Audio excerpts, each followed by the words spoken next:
Ojo lali subscribe.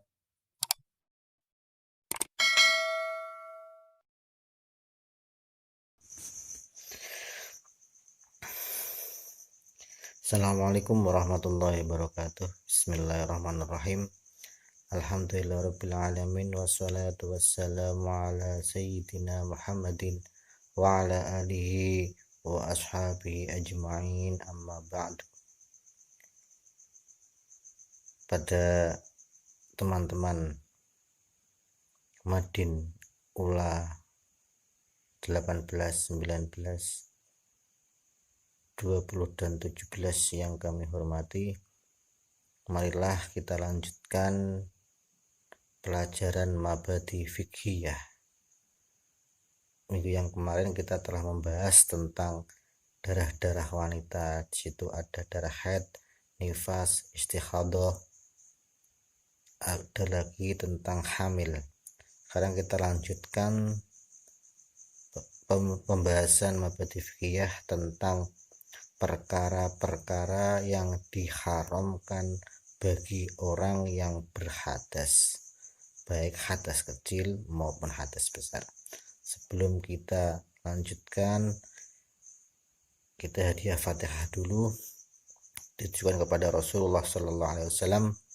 Semoga apa yang kita pelajari nanti mendapatkan barokah dan ilmu yang bermanfaat.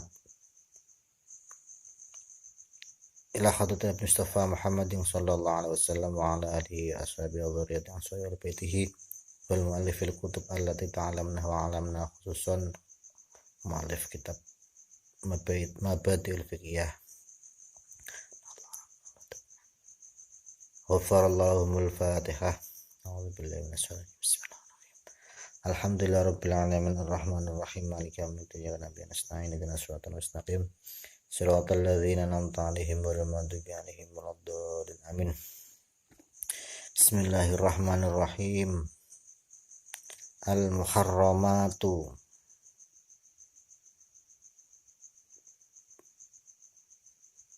Al-muharramatu. Bab ini halaman 17. Mungkin ada halaman yang lain. Mabadi juz 4 halaman 17. Al-muharramatu utawi iki iku bab mertelaake pira-pira perkara kang den haramake.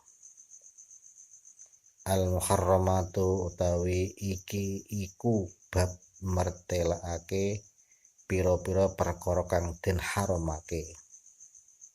Bil hadatsaini, sebab hadas loro. Bab ini menjelaskan tentang perkara-perkara yang diharamkan bagi orang yang berhadas, baik hadas kecil maupun hadas besar. Ma utawi perkara yahrumu kang haram apa ma. Yahrumu kang haram apa ma bil hadasi, sebab hadas al-azghari kang cilik. Al-azghari kang cilik. Perkara yang haram bagi orang yang berhadas besar. Orang yang mempunyai saya ulangi. Perkara yang haram dilakukan bagi orang yang berhadas kecil, yaitu iku al-awwalu utawi kang awal. Iku al-awwalu utawi kang awal iku as-sholatu sholat. Iku as-sholatu sholat. Liqaulihi sallallahu alaihi wasallam, krodawe Kanjeng Nabi Muhammad sallallahu alaihi wasallam. La yakbalu oran rimo. La yakbalu oran rimo sapa Allahu Gusti Allah sholatan ing sholat. Sholatan ing sholat bigoi tohurin, kelawan tanpa suci. Perkara yang haram bagi orang yang berhadas kecil. Hadas kecil contohnya apa? Ya mungkin ngentut, ketidur, keluar sesuatu dari dua jalan, kencing ataupun BAB, pokoknya sesuatu yang yang mewajibkan dia berwudu, maka dinamakan hadas kecil.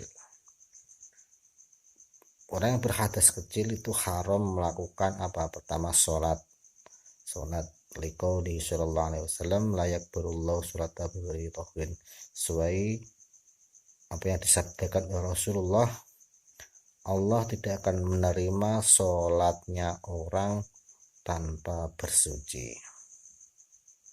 Jelas bahwa orang yang berhadas kecil haram melakukan sholat, tidak oleh sholat. Misalkan memang ngentut tidak ya, maka yakini bahwa sampean sudah ngentut, maka sampean segera wudhu. Kalau masih ragu-ragu semacam itu. Asani utai kang kaping pindho. Asani utai kang kaping pindho iku at-tawafu tawaf. Iku at-tawafu tawaf. Haram bagi orang yang berhadas kecil adalah tawaf. Tawaf itu adalah mengelilingi Ka'bah di Makkah.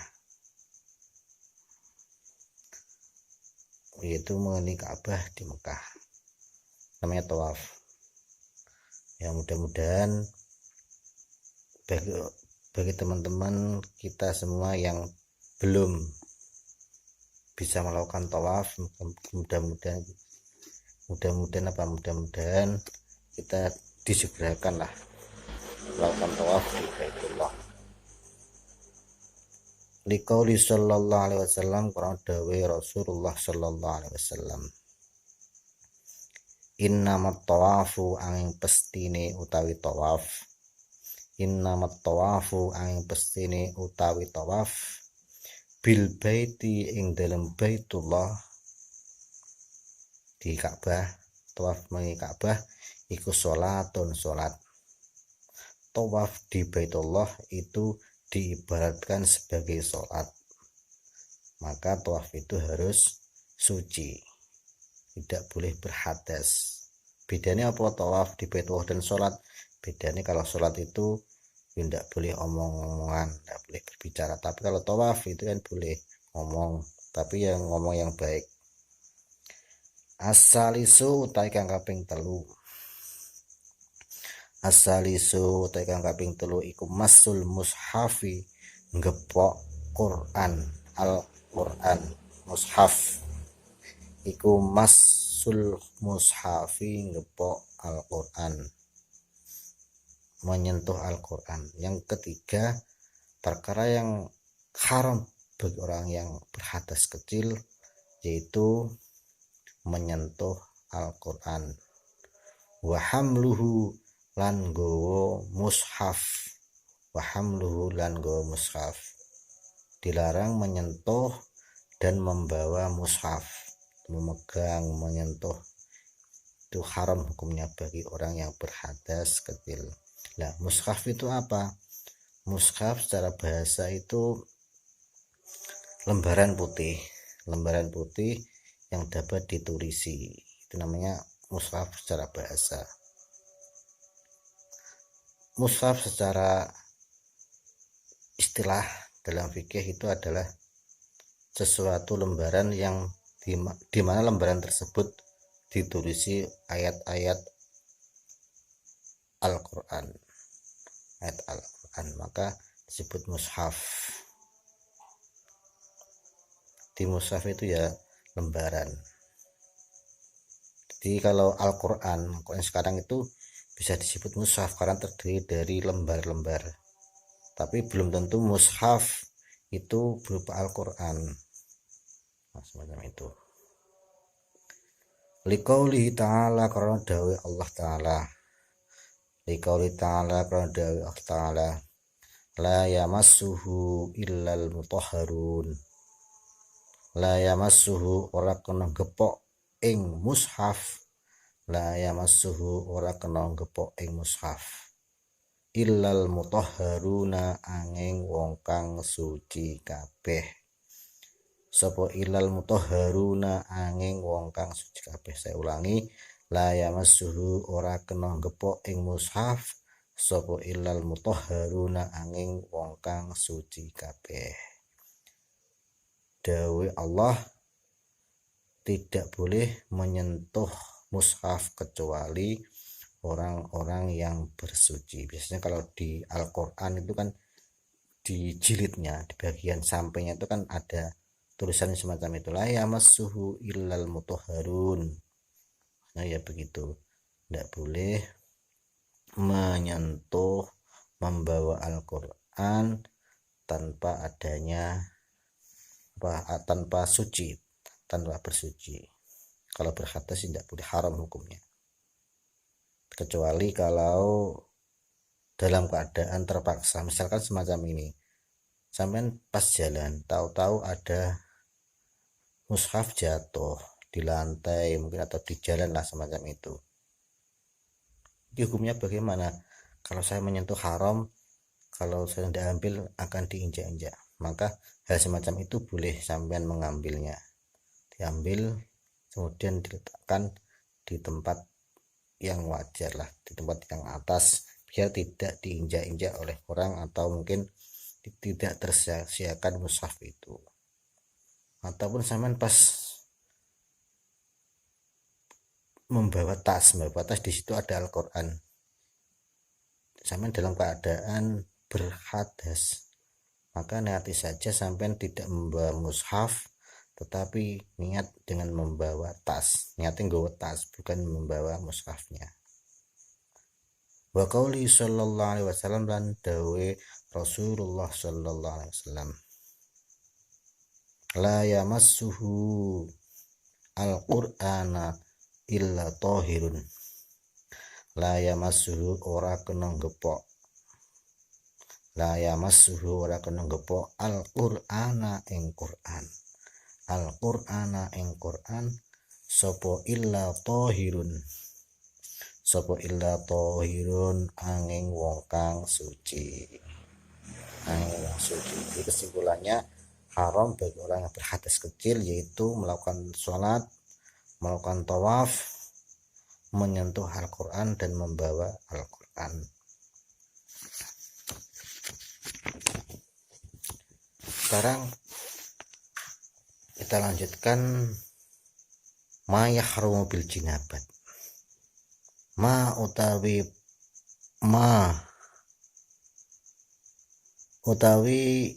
iki iku mertelake perkara.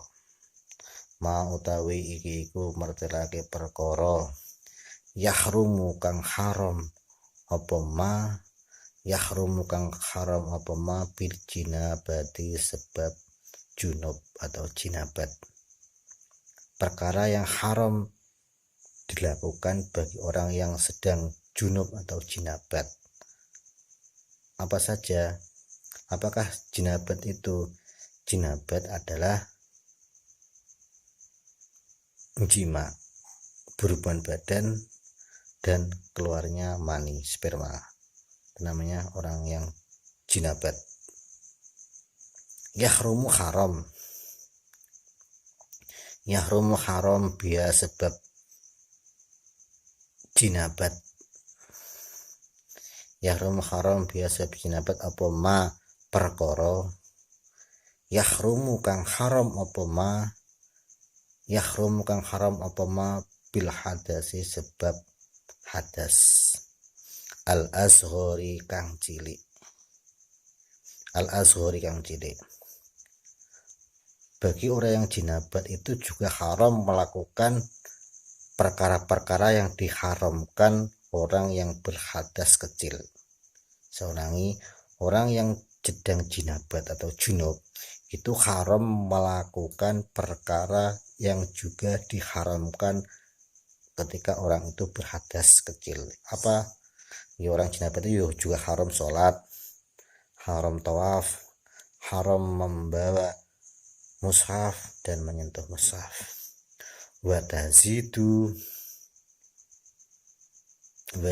Watazidu lan tambah apa jinabat.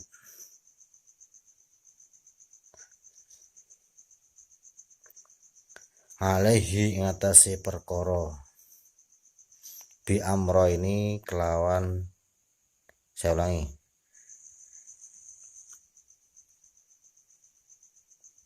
wa tazudu lan tambah apa jinabat alaihi ing atas hadas cilik bi amro ini kelawan perkara loro, bi amro ini kelawan perkara loro.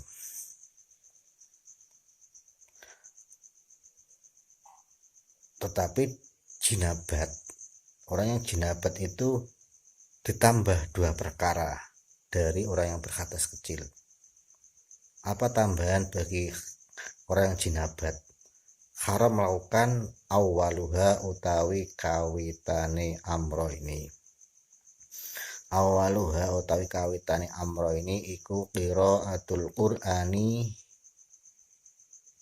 iku qiraatul Qur'ani maca Al-Qur'an.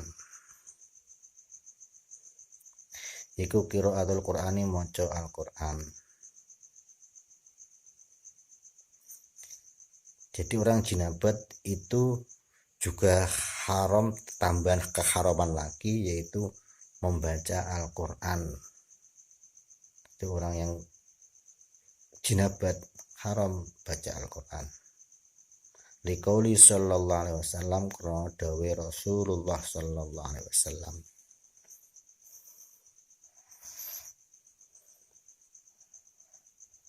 la yaqra'u ora kena maca, la yaqra'u ora kena maca sapa al junubu kang junub, sapa al junubu kang junub, walal haidu lan ora kena maca sapa wadon kang haid, walal haidu lan ora kena maca sapa wadon kang haid syai'an ing suwiji-wiji, syai'an ing suwiji-wiji minal Qur'ani saking Al-Qur'an, minal Qur'ani saking Al-Qur'an. Tidak boleh membaca bagi orang yang junub dan orang yang haid. Tidak boleh apa? Tidak boleh membaca sesuatu dari Al-Qur'an. Jadi orang yang junub dan orang yang haid itu dilarang membaca sebagian dari Al-Qur'an, mungkin surat Al-Fatihah, mungkin ayat-ayat Al-Qur'an yang lain, maka tidak boleh membaca. Bagaimana kalau misalkan ada orang yang meninggal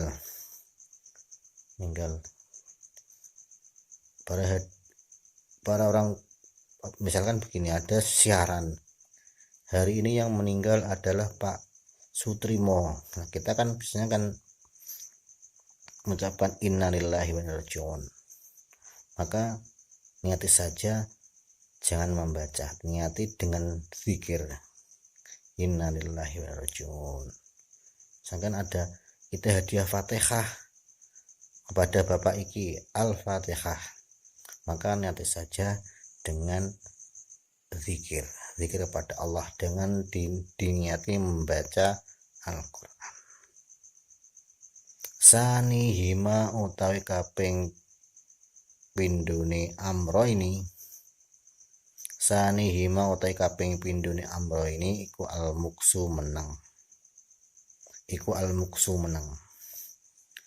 2 perkara yang menjadi tambahan bagi orang yang jinabat yaitu muksu, berdiam diri, fil masjidin dalam masjid, fil masjidin dalam masjid. Saya ulangi, sani hima utawi kaping pindone amro ini iku al muksu menang fil masjidi ing dalam masjid, yaitu berdiam diri di masjid.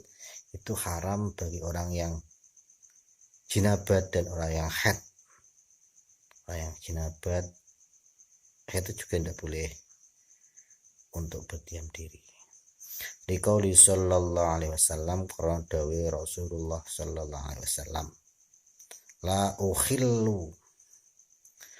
ukhillu orang ngalalake sapa ingsun, la ukhillu orang ngalalake sapa ingsun al masjida ing masjid, al masjida ing masjid li haidin wong kang haid,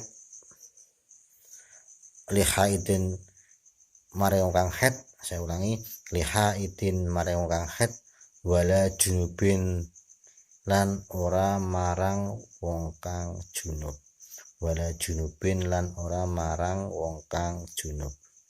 Jadi Rasulullah bersabda, saya tidak menghalalkan masjid untuk orang yang sedang haid dan orang yang junub. Jelas kalau orang haid itu kan mengeluarkan darah, takutnya kalau dia berdiam diri di masjid, mungkin masuk masjid itu akan mengotori, mungkin akan menetesi lantainya. Itu kalau dulu mungkin ya semacam itu. Tapi kalau sekarang misalkan sekarang kan canggih pakai pembalut, kan jarang untuk menetes. Itu bagaimana orang yang tidak khawatir untuk menetesi masjid, misalkan di masjid dan dia masuk masjid dalam keadaan hajat, mungkin keperluan apa, tapi dia tidak khawatir untuk menetes darahnya ke lantai masjid, maka hukumnya makruh. Tapi lek khawatir netes saking bantere yang bocor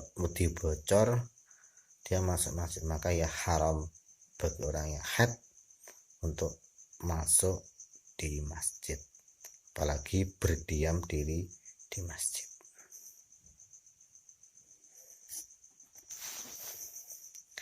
Kita lanjutkan. Ma utawi iki iku mertelake perkara, ma utawi iki iku mertelake perkara, ma utawi iki iku mertelake perkara yahrumu kang haram apa ma bil haidi sebab haid, bil haidi sebab haid, perkara yang haram dilakukan bagi orang yang haid, wanita yang haid. Apa saja? Yahrumu haram bi sebab haid, bi sebab haid apa ma perkara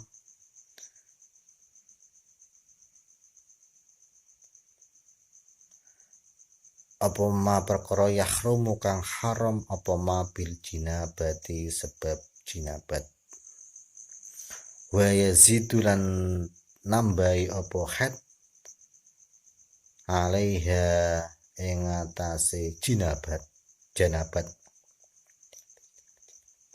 bil janabati sebab, saya ulangi, bil janabati sebab jinabat, wa yazidu lan nambahi apa haid alaiha ing atase janabat bi umurin kelawan pira-pira perkara. Bagi orang yang haid haram dia melakukan perkara yang diharamkan ketika dia orang junub, dan ditambah lagi dengan perkara-perkara apa awaluha utawi kawitane umur, awaluha utawi kawitane umur iku asomu poso, ilang kita idami tumeka pegote getih, ilang kita idami tumeka pegote getih.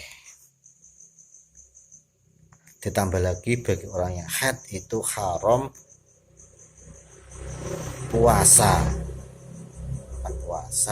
sampai dia itu benar-benar bersih, benar-benar suci.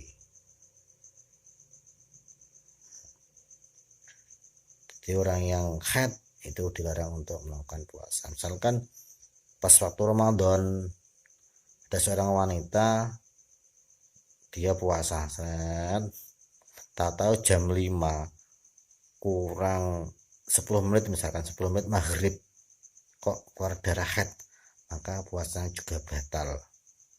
Ya tidak boleh dilanjutkan, ya harus membatalkan puasa, batal, otomatis batal puasanya. Ya, nanti nyaur ngodok puasanya. liqauli Aisyah takrona dawe Sayyidah Aisyah radhiyallahu anha radhiyallahu ridhoni sapa Allah Gusti Allah anha saking Aisyah. Dawe pripun Aisyah, kuna ana sapa kita iku nahidu het sapa kita fanu maru mongko nuli den perintah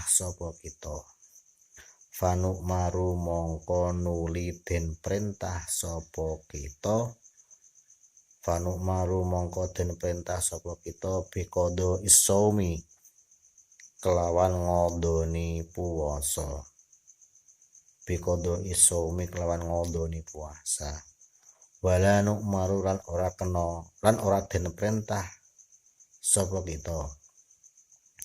wala nu'maru lan ora den perintah sapa kita bikodo isolati kelawan ngodoni salat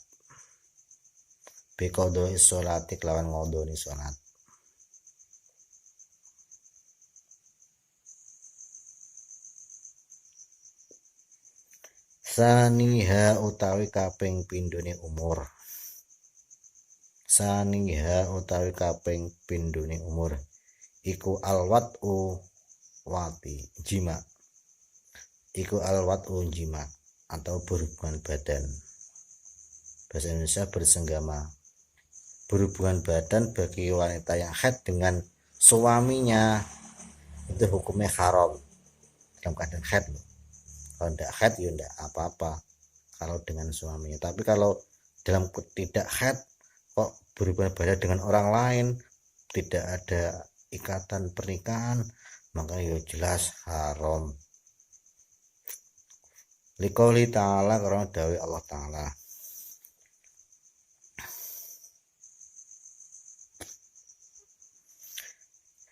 Fa'tazilu mongko padha nyingkriya sira kabeh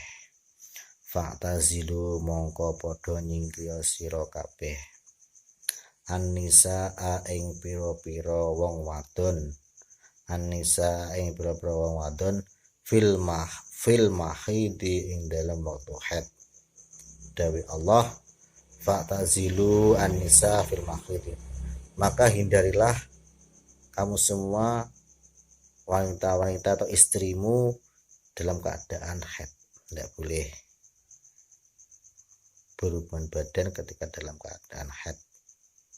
Wa qauli sallallahu alaihi wasallam lan dawuh Rasulullah sallallahu alaihi wasallam isna'u kulla syai'in illa nikah.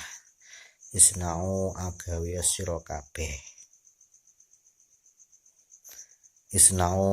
sira kabeh kulla syai'in ing saben-saben suwiji ilan nikaha angin jima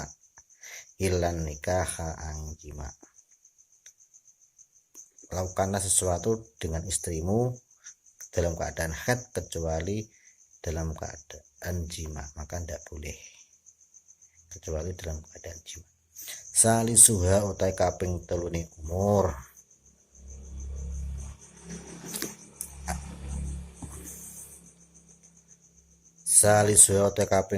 umur iku al istimta'u ngalap seneng suka-suka, mungkin mungkin penak-penakan lah, bima kelawan panggonan baina surrati ing dalam antarané udel warrukbati lan dengkul. Jadi wanita yang haid itu tidak boleh untuk bersuka-suka di antara pusar dan dengkul. Tidak boleh. Jadi laki-laki tidak boleh untuk menyentuh daerah antara pusar dan lutut, tidak boleh, haram hukumnya. Liqauli sallallahu alaihi wasallam karena dawuh Rasulullah sallallahu alaihi wasallam laka ike kudwe sira laka iku sira ma utawi perkara, laka iku sira ma utawi perkara fauqal izari ing dalem sak dhuwure nyamping, fauqal izari ing dalem sak dhuwure nyamping atau sarung atau sewek atau rok, misalnya semacam itu. Rasulullah bersabda, laka ma fauqal izar, maka bagimu ketika istrimu haid, yaitu sesuatu yang berada di atas izar, di atas apa itu, rok, ya mungkin bagian pusar ke atas, itu boleh. Kalau bagi orang yang haid tidak boleh untuk dicumbu antara pusar dan lutut, yang boleh adalah bagian atasnya saja. Mungkin demikian apa yang dapat kami sampaikan, dan ada kurang lebihnya, ada mana-mana yang kurang jelas, keterangan yang kurang jelas, kita bisa musyawarah. Mungkin ada kurang lebihnya. Akhirul kalam, wassalamualaikum warahmatullahi wabarakatuh.